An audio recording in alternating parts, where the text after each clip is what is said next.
TV 9 news కి స్వాగతం. Bulletin లో ముందుగా హెడ్లైన్స్.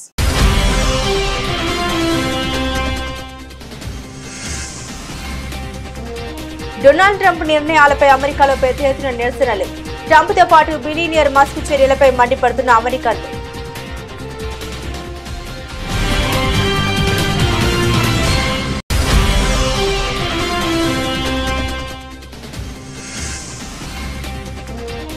అయోధ్య రామ మందిరంలో అద్భుత దృశ్యం. బాలరాముని నుదిటిపై సూర్య తిలకం.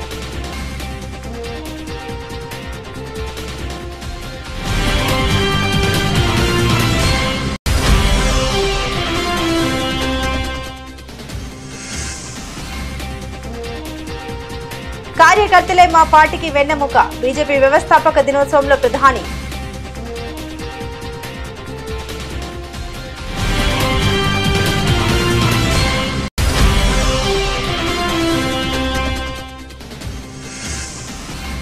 దేశంలోనే మొట్టమొదటి వర్టికల్ లిఫ్ట్ రైల్వే సముద్ర పాంబన్ వంతెనను ప్రారంభించిన మోదీ. జాతికి అంకితం చేసిన దేశ ప్రధాని.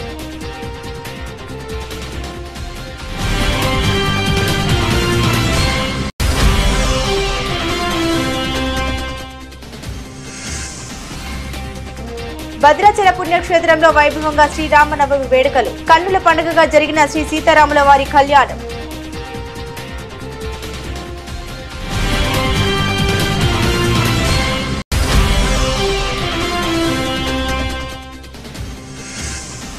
బూర్గపాడు మండలంలో సీఎం రేవంత్ రెడ్డి పర్యటన.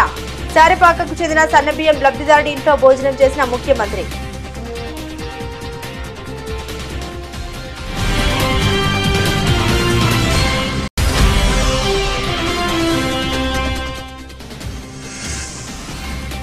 ముప్పాల గ్రామంలో బాలికల హాస్టల్ సందర్శన. విద్యార్థులతో మాట్లాడి వారి సమస్యలు అవసరాలు తెలుసుకున్నానన్న చంద్రబాబు.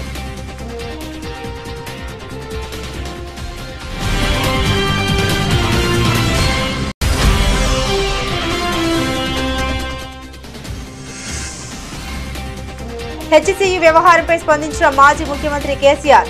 హెచ్సియు వ్యవహారంలో ప్రభుత్వం తీరు సరైంది కాదన్న కేసీఆర్.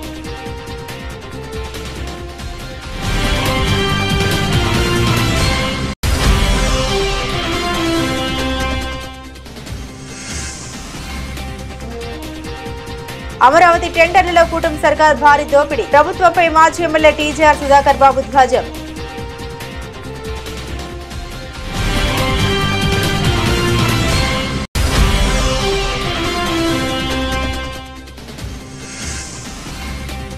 కేంద్ర మంత్రి బండి సంజయ్ సంచలన వ్యాఖ్యలు. బీజేపీ దేశభక్తి పార్టీ అని, ఎంఐఎం దేశ ద్రోహ పార్టీ అని అభివర్ణించిన బీజేపీ ఎంపీ.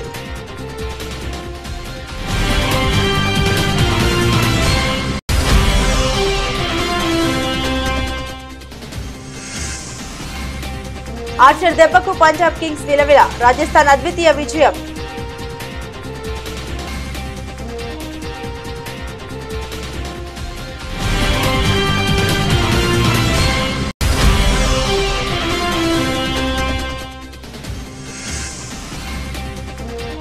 శ్రీరామనవమి శుభాకాంక్షలతో పెద్ద గ్లిమ్స్. ఉత్తరాంధ్ర యాసలో డైలాగ్ అదరగొట్టిన mega power star.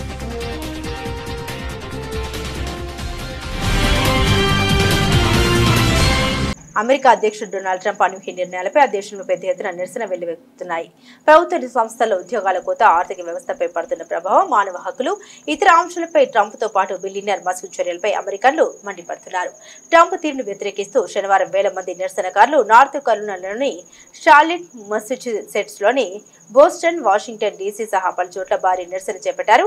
Hands of పేరిట నిర్వహించిన ఈ నిరసనలో 150కి పైగా గ్రూపులుగా 1200 మంది పాల్గొన్నారు. ఆందోళనకారుల్లో పౌర హక్కుల సంస్థల ప్రతినిధులు, కార్మిక సంఘాలు, ట్రాన్స్జెండర్లు, న్యాయవాదులు, దివ్యాంగులు, నిపుణులు ఉన్నారు.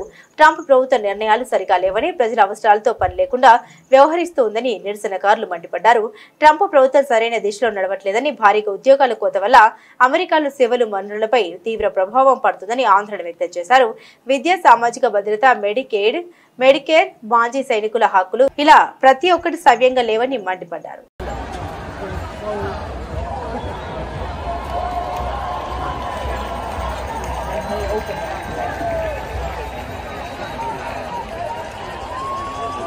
ఉత్తరప్రదేశ్లోని అయోధ్య రామ మందిరంలో అద్భుత దృశ్యం ఆవిష్కృతమైంది.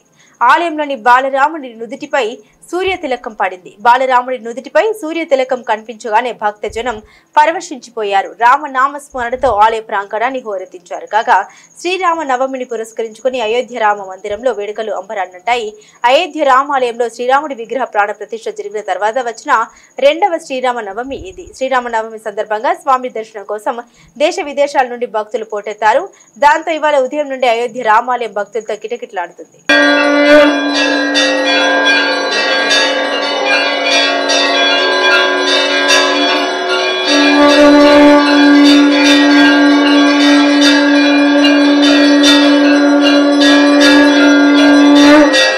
దేశంలోని ప్రజలందరూ బీజేపీ సుపరిపాలన చూస్తున్నారని ప్రధాని నరేంద్ర మోదీ పేర్కొన్నారు. ఇటీవల పార్టీ సాధించిన అనేక చారిత్రాత్మక విజయాల్లో ఇది ప్రతిబింబిస్తుందని తెలిపారు. బీజేపీ 45వ వ్యవస్థాపక దినోత్సవం సందర్భంగా పార్టీ శ్రేణులకు ఆయన శుభాకాంక్షలు తెలిపారు. దేశ పురోగతికి వికసిత్ భారత్ స్వప్నాన్ని సాకారం చేసుకునేందుకు మా నిబద్ధతను పునరుద్ఘాటిస్తున్నామని ప్రధాని తెలిపారు. కార్యకర్తలు తమ పార్టీకి వెన్నెముకని, వారి శక్తి, ఉత్సాహం, ప్రేరణ దాయకమని ప్రధాని మోదీ అన్నారు. కొన్ని దశాబ్దాలుగా పార్టీ బలోపేతం కోసం తమ జీవితాలను అంకితం చేసిన వారి సేవలు మరువలేనివని తెలిపారు. దేశ ప్రజలు తమ పార్టీ సుపరిపాలన అజెండాను చూస్తున్నారని, ఇటీవల సంవత్సరాల్లో మేము సాధించిన విజయాల్లో ఇది ప్రతిబింబిస్తుందని తెలిపారు. లోక్సభ అసెంబ్లీలు, స్థానిక సంస్థల ఎన్నికల్లో ఎన్నో విజయాలు సాధించామన్నారు.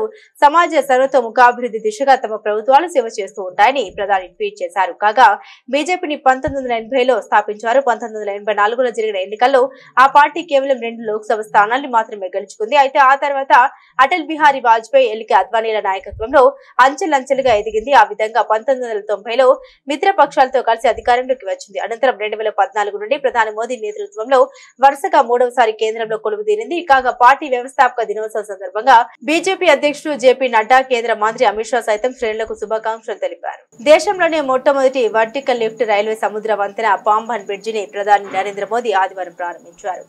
భారత భూభాగాన్ని రామేశ్వరంతో కలుపుతూ నిర్మించిన ఈ వంతెనను మోదీ జాతికి అంకితం చేశారు. అత్యాధునిక సాంకేతిక పరిజ్ఞానంతో 535 కోట్లు వెచ్చించి తమిళనాడులోని రామనాథపురం జిల్లాలో ఈ వంతెన నిర్మించారు. 2020లో రైల్ వికాస్ నిగమ్ లిమిటెడ్ RVNL పనులు చేపట్టి 4 ఏళ్లలో పూర్తి చేసింది. సముద్రంలో 2.08 కిలోమీటర్ల పొడవున్న ఈ వంతెనపై రైళ్ల రాకపోకలు సాగించేలా కింది నుండి ఓడలు వెళ్లేందుకు వీలుగా వర్టికల్ లిఫ్ట్ ఉంటుంది. 2019 మార్చి 1న ఈ ప్రాజెక్టును శంకుస్థాపన చేసిన ప్రధాని నరేంద్ర మోదీ ఆదివారం ఈ బ్రిడ్జిని ప్రారంభించారు. మోదీ పచ్చ జెండా ఊపగానే ఈ బ్రిడ్జి పై నుండి రామేశ్వరం తాంపారం స్పెషల్ ట్రైన్ పరుగులు తీసింది. किस तरह से रामेश्वरम को मुख्य भूभाग से जोड़ता हुआ, और ये वो दृश्य जिस बात का मैं जिक्र कर रहा था, ये इंडियन कोस्ट गार्ड का, ये जो पुराना ब्रिज है वो खुला ही हुआ है और जो नया ब्रिज है वो ऊपर उठा हुआ है। आप जो पीछे पीली लाइन का ये ब्रिज देख रहे हैं, यही ब्रिज है जो दरअसल नीचे होता है. लेकिन इस భద్రాచల పుణ్యక్షేత్రంలో శ్రీరామనవమి వేడుకలు వైభవంగా జరుగుతున్నాయి. మిట్ల స్టేడియం లోని శిల్పకళ శోభితమైన కళ్యాణ మండపంలో ఉదయం 10:30 తిరు కళ్యాణ మహోత్సవం ప్రారంభమైంది. ఈ కార్యక్రమం అనంతరం సీతారాముల కళ్యాణం కన్నుల పండుగగా జరిగింది. ఈ కళ్యాణాన్ని తిలకించేందుకు చుట్టుపక్కల ప్రాంతాల నుండి భక్తులు పెద్ద ఎత్తున తరలివచ్చారు. అభిజిత్ లగ్నంలో సీతారాముల కళ్యాణం జరిగింది. భద్రాచలం చేరుకున్న ముఖ్యమంత్రి రేవంత్ రెడ్డి దంపతులకు రామాలయంలో అర్చకులు, అధికారులు పూర్ణ కుంభంతో స్వాగతం పలికారు. అనంతరం శ్రీ సీతారామచంద్ర స్వామి వారిని దర్శించుకున్నారు. ఈ సందర్భంగా సీఎం రేవంత్ రెడ్డి దంపతులు స్వామి అమ్మవారికి పట్టు వస్త్రాలు, ముత్యాల తలంబ్రాలు సమర్పించారు. అధికారులు మిథిలా స్టేడియం ప్రాంగణాన్ని 24 సెక్టార్లుగా విభజించారు. శ్రీరాముని కళ్యాణోత్సవాన్ని అందరూ వీక్షించేందుకు అన్ని సెక్టార్లలో LED స్క్రీన్లు ఏర్పాటు చేశారు. కాగా సోమవారం శ్రీరామ పట్టాభిషేకం జరగనుంది. వేసవి కావడంతో చలువ పందిళ్లు ఏర్పాటు చేశారు. భక్తులకు మంచినీరు, మజ్జిగ పంపిణీ చేస్తున్నారు. శ్రీనివాసరెడ్డి గారు మొదలైనటువంటి పెద్దలంతా కూడా విచ్చేస్తూ ఉన్నారు. సరిగ్గా ముహూర్త సమయం. ఈ ముహూర్త సమయానికి మన రాష్ట్ర ముఖ్యమంత్రులు యనమల రేవంత్ రెడ్డి గారి ద్వారా, వారి దంపతుల ద్వారా మనకు రాష్ట్ర ప్రభుత్వం తరఫున పట్టు వస్త్రాలు, ముత్యాల సమర్పణ జరుగుతూ ఉన్నది. తెలంగాణ రాష్ట్ర ప్రభుత్వం తరఫున రాష్ట్ర ముఖ్యమంత్రి వర్యులు యనమల రేవంత్ రెడ్డి, గీతా దంపతులు పట్టు వస్త్రాలు, ముత్యాలను సమర్పిస్తూ ఉన్నారు.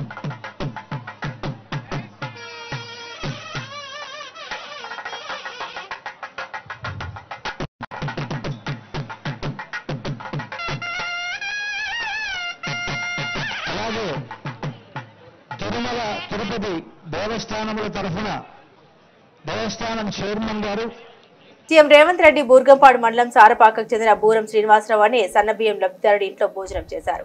రాష్ట్ర ప్రభుత్వం ఇటీవల సన్నబియ్యం పంపిణీని ప్రతిష్టాత్మకంగా ప్రారంభించిన నేపథ్యంలో సన్నబియ్యం అందుకున్న లబ్ధిదారుల ఇళ్లలో ప్రజాప్రతినిధులు భోజనం చేయాలని రాష్ట్ర ప్రభుత్వం నిర్ణయించింది. ఈ నేపథ్యంలోనే ఆదివారం భద్రాచలంలో జరిగే శ్రీ సీతారాముల వారి కళ్యాణానికి విచ్చేసిన సీఎం లబ్ధిదారుడి ఇంట్లో భోజనం చేసినట్లు అధికారులు తెలిపారు.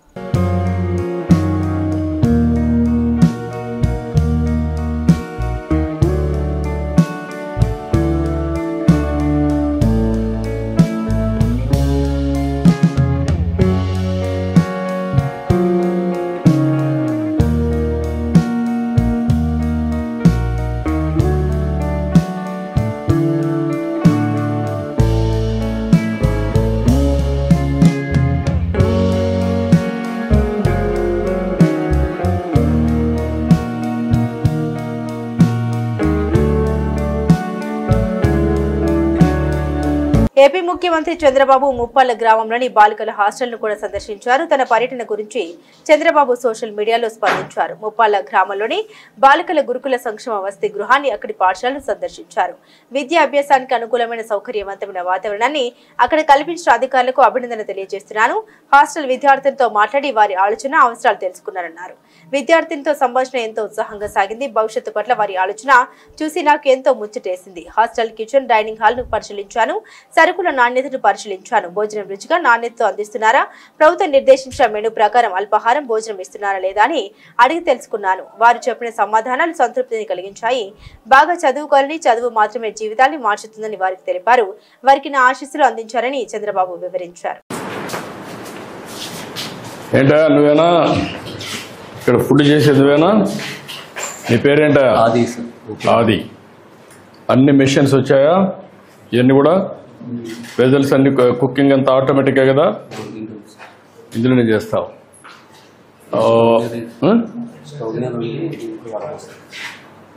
స్టవ్ మీద వండుతావు, దాంట్లో వడపోస్తావు. సాంబార్ అవన్నీ ఎట్లా చేస్తున్నావు? స్టవ్ మీద చేస్తావు. స్టవ్ మీద చేసి అందులో స్టవ్కి ఇది దీనికి వాడేది వేరే వెజల్స్ వాడతాం. టేస్ట్ బాగుంటుందా? నేను తినొచ్చునా? నమ్మకమేనా? బాగా చేస్తావా? ఏమో బాగా చేస్తాడా? గుడ్. ఏంటమ్మా స్టోర్ ఇది? నమస్కారమ్మా. ఎవరమ్మా వార్డెన్ ఇక్కడ? ఇవన్నీ ఎన్ని సెంట్రలైజ్ చేస్తున్నారు, ఎన్ని డీసెంట్రలైజ్ వస్తాయమ్మా మీకు? అంటే డిపిసి అంటే డిస్ట్రిక్ట్ పర్చేసింగ్ కమిటీ. ఆ కమిటీ ద్వారా ఇవన్నీ వస్తాయి. ఈ కమిటీ మీకు డెలివరీ చేస్తారు అంతే కదా? క్వాలిటీ వెండర్స్ చేస్తారు. ఆ వెండర్స్ పేర్లు ఇస్తారా లేకుంటే వాళ్లే పంపిస్తారా? హైదరాబాద్ కేంద్రీయ విశ్వవిద్యాలయం కంచ గచ్చబోలి భూముల వ్యవహారంపై తెలంగాణ మాజీ ముఖ్యమంత్రి బీఆర్ఎస్ అధినేత కె చంద్రశేఖరరావు స్పందించారు. హెచ్సియు వ్యవహారంలో రాష్ట్ర ప్రభుత్వం వ్యవహరించిన తీరు సరైంది కాదని ఆయన అభిప్రాయపడ్డారు. హెచ్సియు విద్యార్థులకు వారికి అండగా నిలిచిన పార్టీలకు బీఆర్ఎస్ అధినేత అభినందన తెలిపారు. హెచ్సియు ఉదంతాన్ని ప్రభుత్వం గుణపాఠంగా తీసుకోవాలని ఆయన సూచించారు. బీఆర్ఎస్ ప్రభుత్వం తెలంగాణను దేశంలోనే ఆదర్శ రాష్ట్రంగా నిలబెట్టిందని తెలిపారు. రాష్ట్రాన్ని అగ్రగామిగా తీర్చిదిద్దితే దాన్ని నిలబెట్టుకోవడం ఈ ప్రభుత్వానికి చేత కాలేదని విమర్శించారు. ఇప్పటికే రాష్ట్ర ఆర్థిక ప్రతిష్టను ఈ ప్రభుత్వం దిగజార్చిందని అన్నారు. హెచ్సియు అంశం ద్వారా రాష్ట్ర ప్రతిష్టను మరింత దిగజార్చారని ఆయన ఆగ్రహాన్ని వ్యక్తం చేశారు. రాజధాని అమరావతి నిర్మాణం కోసం తాజాగా పిలిచిన టెండర్లలో భారీ దోపిడీకి కూటమి ప్రభుత్వం సిద్ధమైందని వైఎస్ఆర్ కాంగ్రెస్ పార్టీ ఎస్ఎస్ఎల్ అధ్యక్షుడు మాజీ ఎమ్మెల్యే టీజీఆర్ సుధాకర్ బాబు తీవ్రస్థాయిలో మండిపడ్డారు. తాడపల్లి వైఎస్ఆర్సీపీ కేంద్ర కార్యాలయంలో మీడియాతో మాట్లాడుతూ సీఎం చంద్రబాబుపైకి రాజధాని అభివృద్ధి మంత్రంను జపిస్తున్నా దీని వెనుక పెద్ద ఎత్తున అవినీతి కుతంత్రం దాగి ఉందని ఆగ్రహాన్ని వ్యక్తం చేశారు. సెల్ఫ్ ఫైనాన్స్ ప్రాజెక్టు అని చెబుతూనే వేల కోట్ల రూపాయల అప్పులు తెచ్చి దానిలో నుండి కమిషన్ల రూపంలో జేబులు నింపుకునేందుకు చంద్రబాబు స్కెచ్ వేశారని ఆరోపించారు. సొమ్ము చంద్రబాబు జేబులోకి తెచ్చిన అప్పుల భారం ప్రజల నెత్తిన రుద్దే దుర్మార్గమైన కార్యక్రమానికి శ్రీకారం చుట్టారని ధ్వజమెత్తారు. ప్రజల నెత్తి మీద అప్పులు వారి చేతులు చెప్పులు పెడుతుంది రాష్ట్ర ప్రభుత్వం. రాష్ట్ర ప్రభుత్వం ఇప్పటికే అప్పులను తీసుకురావడంలో రికార్డు బద్దలు కొట్టింది. గతంలో ఏ ప్రభుత్వం ఈ స్థాయిలో అప్పు చేసిన దాఖలాలు లేవు. 11 నెలల కాలంలోనే 1,43,655 కోట్ల రూపాయల అప్పుని చేసిన చరిత్ర నారా చంద్రబాబు నాయుడుది. ఇందులో ఇప్పటికే అమరావతి కోసం నిర్ధారించుకున్న అప్పులు 26,000 కోట్ల రూపాయలు. ఇందులో కేవలం అమరావతి కోసం నిర్ధారించుకున్న అప్పుల విలువ 26,000 కోట్ల రూపాయలు. ఈ 26,000 కోట్లను కలుపుకొని అమరావతి కోసం తెచ్చిన తేవబోతున్న అప్పులు మొత్తం 52,000 కోట్ల రూపాయలు. ప్రియమైన రాష్ట్ర ప్రజలారా, మీడియా మిత్రులారా, 11 నెలల కాలానికే 1,47,655 కోట్ల రూపాయల అప్పులు చేసిన ఈ ప్రభుత్వం కేవలం అమరావతి నిర్మాణం కోసమే 52,000 కోట్ల రూపాయల అప్పులను ఇప్పటికే తీసుకురావడంలో విజయవంతమైంది. ఒక్క వరల్డ్ బ్యాంక్ నుంచే 15,000 కోట్ల రూపాయలు, కేఎఫ్డబ్ల్యూ జర్మనీ సంస్థ నుంచి 5 కోట్ల రూపాయలు, సిఆర్డీఏ నుంచి 21,000 కోట్ల రూపాయలు, హడ్కో నుంచి 11,000 కోట్ల రూపాయలను ఈ రోజున తీసుకురావడం జరిగింది. మేమేమంటున్నామంటే, అమరావతిలో రాజధాని నిర్మాణ విషయంలో మీరు చూపిస్తున్న అత్యుత్సాహము, చొరవ క్రియాశీలకంగా ప్రజలకు, రాష్ట్రానికి ఉపయుక్తకరమైన పనులు చేయమని చెబుతున్నాం. తెస్తున్న అప్పులకు, జరుగుతున్న పనులకు పొంతన లేదని, రూపాయికయ్యే నిర్మాణాలను 10 రూపాయలు మీరు ఖర్చు చేస్తున్నారన్నదే ఈ రోజున ప్రధానమైన అంశం. తద్వారా మీరు 1,000 కోట్ల రూపాయలు ప్రజల యొక్క ధనాన్ని దుబారాగా చేస్తున్నారనేది అంశం. ఓ పక్కనేమో రాష్ట్రంలో మెడికల్ కాలేజీల నిర్మాణానికి రాష్ట్ర ప్రభుత్వం దగ్గర డబ్బులు లేవని చెబుతున్నారు.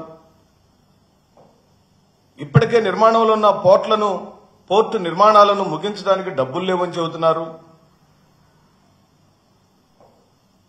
షిప్పింగ్ హార్బర్ సుమారుగా 353 కోట్ల రూపాయలు. అంటే ఆ 353 కోట్ల రాష్ట్ర ప్రజల యొక్క డబ్బులు ఏం చేయాలి? ఇది రాష్ట్ర ప్రజలకు దోపిడీ కాదా? రాష్ట్ర ప్రజల యొక్క చెవులో పువ్వులు కాదా? ఈరోజు మేము అడుగుతున్నాం,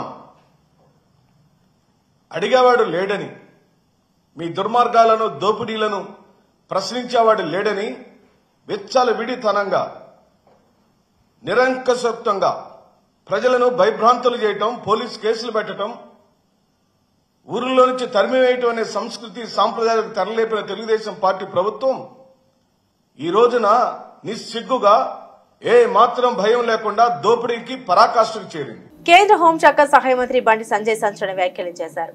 ఈ సందర్భంగా ఆదివారం ఆయన కరీంనగర్ లో మీడియాతో మాట్లాడుతూ హెచ్సీ భూముల మీద విచారణ చేయడానికి నటరాజన్ మీనాక్షి ఎవరని, మంత్రులను ఆమె ఎలా కంట్రోల్ చేస్తారని ప్రశ్నించారు. సీఎం రేవంత్ రెడ్డి మంత్రులు రబ్బర్ స్టాంపులని మంత్రివర్గ విస్తరణలో ముఖ్యమంత్రిని కాంగ్రెస్ అధిష్టానం పట్టించుకోవడం లేదని విమర్శించారు. బీజేపీ దేశభక్తి పార్టీ అని, ఎంఐఎం దేశద్రోహి పార్టీ అని ఆయన అభివర్ణించారు. హైదరాబాద్ ఎమ్మెల్సీ స్థానాన్ని బీజేపీ దక్కించుకుంటుందని బండి సంజయ్ ఆశాభావం వ్యక్తం చేశారు. 45 సంవత్సరాల క్రితము 1980 ఏప్రిల్ 6వ తారీఖు నాడు మా అగ్రనాయకులైనటువంటి స్వర్గీయ భారతరత్న అటల్ బిహారీ వాజ్పేయి గారు, శ్రీ లాల్ కృష్ణ అద్వానీ గారి యొక్క నేతృత్వంలో భారతీయ జనతా పార్టీ ఆ రోజు ప్రారంభించబడింది. 40 సంవత్సరాల నుంచి నేటి వరకు కూడా అనేక ఒడిదుడులు ఎదుర్కొని అపజయాలను సైతం భరించి, అనేక అవమానాలను భరించి, అనేక మంది కార్యకర్తల యొక్క బలిదానాలు, నమ్మిన సిద్ధాంతం కోసం బలిదానాలతో పాటు నేడు అధికారంలో వచ్చిన పార్టీ భారతీయ జనతా పార్టీ 6 గ్యారెంటీలను గాలి కొదిలేసి తెలంగాణ ప్రజలను మోసం చేస్తున్నది. ముఖ్యమంత్రికి, మంత్రులకు పాలన మీద పట్టు లేకుండా పోయింది. రబ్బర్ స్టాంప్ ప్రభుత్వం వస్తున్నది. జనపద నుంచి ఇలా తెలంగాణ రాష్ట్రాన్ని పాలిస్తున్నారు. నిన్నగాక మొన్న పీసీసీ అధ్యక్షులు మహేష్ గౌడ్ గారు అయిపోయారు. మంత్రివర్గ విస్తరణ అన్నది ఏఐసీసీ నిర్ణయిస్తుందని చెప్పని, దీని ద్వారా ఏ విధంగా రబ్బర్ స్టాంప్ గా మారిందో అర్థం చేసుకోవాలి. మంత్రివర్గ విస్తరణ అనేది ముఖ్యమంత్రి యొక్క విచక్షణ అధికారం మీద ఆధారపడి ఉంటుంది. సరే, జాతీయ పార్టీ కాబట్టి కొన్ని సూచన సలహాలు తీసుకోవచ్చు, కానీ ఏఐసీసీ నిర్ణయిస్తుందని చెప్పడం దీని ద్వారా తెలంగాణ రాష్ట్రంలో కాంగ్రెస్ పార్టీ ఎవరి చేతిలో కొనసాగుతుందో ఒకసారి అర్థం చేసుకోవాల్సిన అవసరం ఉంది. ఈ దేశాన్ని, ఈ తెలంగాణ రాష్ట్రాన్ని మజ్లిస్ కబంధ హస్తాల నుంచి కాపాడే లక్ష్యంగా భారతీయ జనతా పార్టీ ఉన్నది. కానీ తెలంగాణ రాష్ట్రాన్ని మజ్లిస్ కు అప్పయ్యపడానికి కాంగ్రెస్, బీఆర్ఎస్ లు పోటీ పడుతున్నాయి. అంటే ఇద్దరు పోటీ చేయకుండా మజ్లిస్ ఏకంగా గెలిపించడానికి ఈ తెలంగాణ రాష్ట్రాన్ని, హైదరాబాద్ భాగ్యనగరాన్ని మజ్లిస్ కు అప్పయ్యపడం చూస్తే దాన్ని అడ్డుకోవడానికే భారతీయ జనతా పార్టీ ఉంది. మేము గెలుస్తాం కూడా. దేశ ద్రోహ పార్టీ మజ్లిస్ పార్టీ. నేను మళ్ళీ చెప్తున్నా, శాసన మండలి ఎన్నికలు దేశ ద్రోహ పార్టీ అయిన మజ్లిస్ పార్టీకి, దేశ భక్తుల పార్టీ అయిన భారతీయ జనతా పార్టీకి మధ్య జరుగుతున్న యుద్దం. అక్కడ విజ్ఞులైన ఓటరైన ప్రజాప్రతినిధులు ఆలోచించాలి. మీ దేశ ద్రోహ పార్టీకైనా మజ్లిస్ ఓటేస్తారా? దేశ భక్తులు, దేశం గురించి, సనాతన ధర్మం గురించి, సమాజం గురించి ఆలోచించి భారతీయ జనతా పార్టీ ఓటేస్తారా? వాళ్ళ విజ్ఞతగా వదిలేస్తున్నాం. వరుసగా 2 ఓటములతో ఇండియన్ ప్రీమియర్ లీగ్ ను ప్రారంభించిన రాజస్థాన్ రాయల్స్ జట్టు ఆ తర్వాత పుంజుకుంది. వరుసగా 2వ విజయాన్ని సాధించి ఆత్మవిశ్వాసం నింపుకుంది. అటు బ్యాటింగ్, ఇటు బౌలింగ్ విభాగంలో రాణించి పంజాబ్ కింగ్స్ ను మట్టి కరిపించి 2వ గెలుపును తన ఖాతాలో వేసుకుంది. చండీగఢ్ లో పంజాబ్ కింగ్స్ తో జరిగిన మ్యాచ్ లో ఏకంగా 50 పరుగుల తేడాతో విజయం సాధించింది. ఈ మ్యాచ్ లో తొలుత బ్యాటింగ్ చేసిన రాజస్థాన్ రాయల్స్ జట్టు యశస్వి జైస్వాల్, సంజు శాంసన్, రియాన్ పరాగ్ మెరుపులతో 205 పరుగులు చేసింది. అనంతరం 206 పరుగుల భారీ లక్ష్య ఛేదనతో బరిలోకి దిగిన పంజాబ్ కింగ్స్ ను రాజస్థాన్ బౌలర్లు, ముఖ్యంగా జోఫ్రా ఆర్చర్ వెంబెలెత్తించాడు. తొలి బంతికే ప్రియాన్ చార్యను పెవిలియన్ పంపి తొలి దెబ్బతీశారు. అది మొదలు వికెట్ల పతనం కొనసాగింది. 43 పరుగులకే 4 కీలక వికెట్లు పడిపోయిన వేళ నేహాల్ వదేరా, గ్లెన్ మ్యాక్స్వెల్ జట్టును ఆదుకునే ప్రయత్నం చేశారు. నేహాల్ 41 బంతుల్లో 4 ఫోర్లు, 3 సిక్సర్లతో 62 పరుగులు, మ్యాక్స్వెల్ 21 బంతుల్లో 3 ఫోర్లు, సిక్సర్లతో 30 పరుగులు చేశారు. వీరిద్దరూ అవుట్ అయిన తర్వాత వికెట్ల పతనం మళ్లీ మొదలైంది. చివరికి 20 ఓవర్లలో 9 వికెట్లు కోల్పోయి 155 పరుగులు మాత్రమే చేసి ఓటమి పాలైంది. రాజస్థాన్ బౌలర్లో ఆర్చర్ 3, సందీప్ శర్మ, మహేష్ తీక్షణ చెరో 2 వికెట్లు తీసుకున్నారు. అంతకుముందు తొలుత బ్యాటింగ్ చేసిన రాజస్థాన్ రాయల్స్ నిర్ణీత 20 ఓవర్లలో 4 వికెట్ల నష్టానికి 205 పరుగులు చేసింది. జైస్వాల్ 45 బంతుల్లో 3 ఫోర్లు, 5 సిక్సర్లతో 67 పరుగులు చేయగా, కెప్టెన్ సంజు శాంసన్ 26 బంతుల్లో 6 ఫోర్లతో 38 పరుగులు, రియాన్ పరాగ్ 25 బంతుల్లో 3 ఫోర్లు, 3 సిక్సర్లతో 43 పరుగులు నాట్అవుట్ చేయడంతో రాజస్థాన్ భారీ స్కోర్ చేయగలిగింది. నితిశా రాణా 12, హెట్మేయర్ 20 పరుగులు చేశారు. ధ్రువ్ జురెల్ 13 పరుగులతో నాట్అవుట్ గా నిలిచారు. 3 వికెట్లు పడగొట్టి జట్టు విజయంలో కీలక పాత్ర పోషించిన జోఫ్రా ఆర్చర్ కి player of the match award లభించింది. Mega power star Ram Charan నటిస్తున్న పెద్ద సినిమా తుది దశలో ఉంది. ఈ సినిమాలో చెర్రీ సరసన జాన్వీ కపూర్ నటిస్తుండగా ఉప్పెన డైరెక్టర్ బుచ్చిబాబు సానా దర్శకత్వం వహిస్తున్నారు. ఇటీవల రామ్ చరణ్ పుట్టినరోజు సందర్భంగా first look poster, title poster విడుదల చేసిన విషయం విదితమే. తాజాగా శ్రీరామ నవమి సందర్భంగా చిత్ర యూనిట్ ఫస్ట్ గ్లింప్స్ విడుదల చేసింది. ఈ వీడియోలో చెర్రీ లుక్ అదిరిపోయింది. ఉత్తరాంధ్ర యాసలో ఆయన చెప్పే డైలాగ్స్ కు థియేటర్లో ఈలడు చప్పట్లతో మారుమోగాల్సిందే. ఏదైనా నేల మీద ఉన్నప్పుడే చేసేయాలి, పుడతామా ఏంటి మళ్ళీ అంటూ రామ్ చరణ్ చెప్పడం చూడొచ్చు. గ్లింప్స్ చివర్లో చరణ్ కొట్టిన 6 షాట్ అద్భుతమని హీరో అభిమానులు సోషల్ మీడియాలో కామెంట్లు పెడుతున్నారు. ఈ సినిమాకు ఏఆర్ రెహమాన్ సంగీతం స్పెషల్ అట్రాక్షన్ గా మారిందని చెబుతున్నారు. వచ్చే ఏడాది మార్చి 27వ తేదీన ఈ సినిమా విడుదల కానుంది. గేమ్ చేంజర్ తర్వాత చరణ్ నటిస్తున్న ఈ మాస్ యాక్షన్ పెద్ద సినిమాపై అభిమానుల్లో భారీ అంచనాలు నెలకొన్నాయి. బులెటిన్ ముగించే ముందు హెడ్లైన్స్ మరోసారి.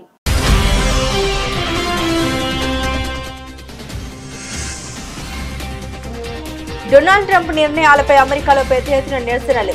ట్రంప్ తో పాటు బిలియనియర్ మస్క్ చర్యలపై మండిపడుతున్న అమెరికన్లు.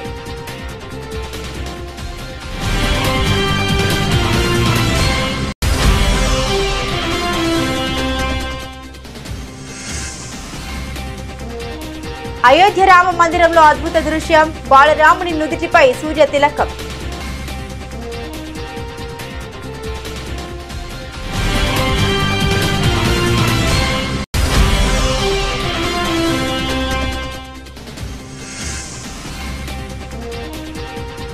కార్యకర్తలే మా పార్టీకి వెన్నెముక. బీజేపీ వ్యవస్థాపక దినోత్సవంలో ప్రధాని.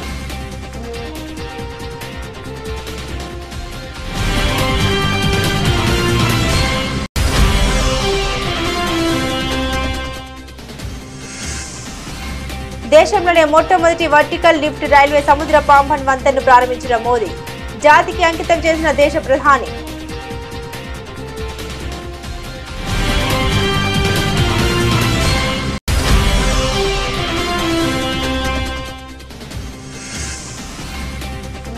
భద్రాచల పుణ్యక్షేత్రంలో వైభవంగా శ్రీరామనవమి వేడుకలు. కన్నుల పండుగగా జరిగిన శ్రీ సీతారాముల వారి కళ్యాణం.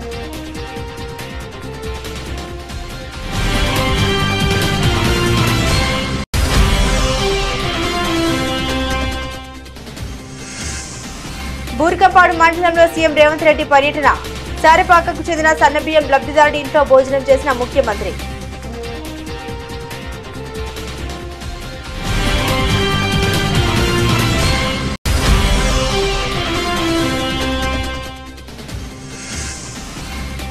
ముప్పాల గ్రామంలో బాలికల హాస్టల్ సందర్శన. విద్యార్థులతో మాట్లాడి వారి సమస్యలు అవసరాలు తెలుసుకున్నానన్న చంద్రబాబు.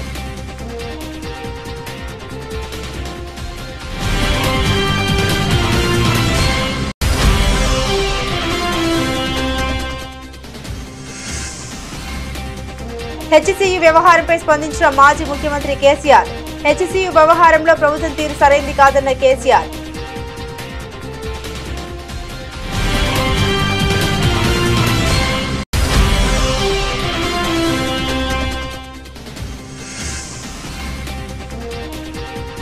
అమరావతి టెండర్లలో కూటమి సర్కార్ భారీ దోపిడీ. ప్రభుత్వంపై మాజీ ఎమ్మెల్యే టీజీఆర్ సుధాకర్ బాబు ధ్వజం.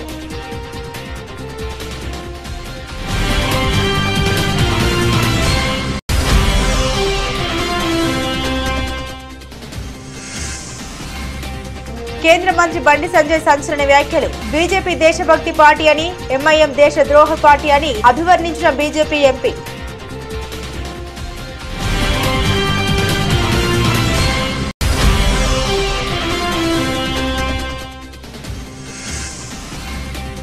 ఆర్చర్ దెబ్బకు పంజాబ్ కింగ్స్ విలవిల. రాజస్థాన్ అద్వితీయ విజయం.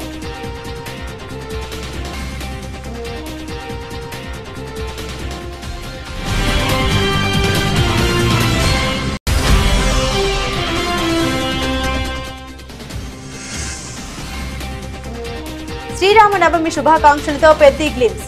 ఉత్తరాంధ్ర యాసలో డైలాగ్ అదరగొట్టిన మెగా పవర్ స్టార్.